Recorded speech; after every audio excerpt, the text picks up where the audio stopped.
In this video, I'm going to talk about the specifics of why to use WordPress for blogging that I haven't heard other people talk about, so stay tuned and watch till the end. Blogging is a great option to get into for an online business if you're looking at doing something faceless. It's also very cheap to start. You're also building a business for yourself. It also becomes somewhat passive, which is great if you want to build up multiple streams of income. If you want to get started with your own blog, check out my resources on my website or store to get started.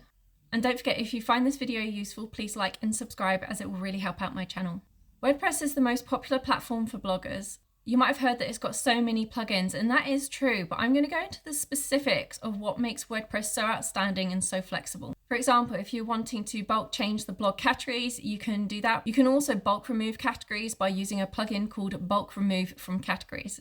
If you want to bulk update your post featured images, well, there's a plugin for that too, and that's called Featured Image Plus. If you're looking at using any sort of AI writer to help you with content, a lot of the companies will have a plugin so you can automatically post to WordPress, which is going to save you a lot of time. If for any reason you need to search your posts, from what I can tell is different between WordPress and Squarespace is the ability to search your posts.